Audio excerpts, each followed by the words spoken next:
We look to the stars for answers, believing the void holds the secrets to our past and our future. But for those who have traveled into that darkness, the void sometimes looks back. They are the most vetted, most trusted observers in human history. Yet their reports from the final frontier contain moments that defy easy explanation. What happens when the people we send to map the cosmos return with stories that do not fit our maps? Number 5. The Fireflies of Friendship 7. On February 20th, 1962, John Glenn became the first American to orbit the Earth. As his capsule, Friendship 7, passed into the planet's shadow, he was utterly alone, adrift in the cold, silent dark.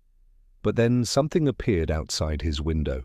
Thousands of tiny, luminous particles swirling around his craft like a cloud of fireflies. He described them as brilliantly lit, moving slowly past his capsule. NASA scrambled for an explanation, considering everything from paint flakes to ice crystals. The official conclusion was that frost from the capsule S exterior was breaking off and catching the sunlight. But Glenn, even after the mission, remained unconvinced. He had seen something out there, a gentle, silent dance of light in the deepest black, a phenomenon that, for a moment, made the void feel inhabited.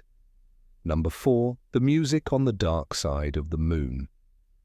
In May 1969, just 2 months before the historic Apollo 11 moon landing, the crew of Apollo 10 performed a dress rehearsal. As Eugene Cernan, John Young, and Thomas Stafford orbited the far side of the moon, all radio contact with Earth was severed. It was in this profound radio silence that they heard something impossible. A strange, otherworldly whistling sound, like music, filled their headsets. The crew debated its origin, wondering aloud if anyone would believe them. The transmission recordings were classified and remained hidden for decades. While scientists now suggest it could have been interference between the lunar module and command module S radios, the astronauts themselves were baffled. In the deepest silence imaginable, they heard a symphony that wasn't supposed to be there. Number 3. The Snake of STS-75. In 1996, the Space Shuttle Columbia deployed a tethered satellite designed to test new ways of generating power in space. The experiment failed when the 12-mile-long tether snapped. As the broken cable drifted away, mission cameras recorded what happened next. Swarms of bright disc-shaped objects appeared, moving in controlled, non-ballistic patterns around the tether. Some seemed to pulse with light. NASA labeled them as simple ice crystals or debris, illuminated by the sun. But many who have analyzed the footage argue their movements are too deliberate, too structured. The objects appear to investigate the tether, moving against their expected trajectories. They called it the tether incident, a moment when a routine equipment failure was upstaged by a silent, unexplained gathering in low Earth orbit. Number 2. The L-shaped object of STS-48. On a mission in 1991, the Space Shuttle Discovery's camera captured a panoramic view of Earth's atmosphere. The footage is serene until you notice the small, bright dots moving across the screen. Suddenly, a flash of light appears near the horizon. In response, one of the objects makes an impossible, instantaneous turn at a sharp angle, accelerating out of frame as if to escape something. Another object, previously stationary, shoots up and away. Skeptics claim these are just ice particles reacting to thruster firings, but the object's sharp, intelligent-seeming maneuver has made this footage one of the most debated pieces of evidence in UFO research.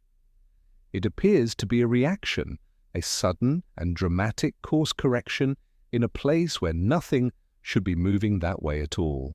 Number 1. Gordon Cooper's green light. Major Gordon Cooper was one of the original Mercury 7 astronauts, a man known for his calm demeanor and impeccable record. During his final flight with the Mercury program in 1963, as he made his 22nd and final orbit over Perth, Australia, he reported seeing a glowing greenish object approaching his capsule. The object was tracked on the ground by the Muchia tracking station. They confirmed they were seeing a fast-moving object on their radar, traveling from east to west, the opposite direction of his capsule's orbit. Cooper was a decorated pilot who had seen unexplained aerial phenomena before, but he was ordered not to discuss the incident publicly. To his dying day, he maintained that we are not alone, and that he had seen the proof with his own eyes high above the world. From strange lights to impossible sounds, the line between astronaut and observer can sometimes blur. These are not tales from science fiction. They are excerpts from the mission logs of human history.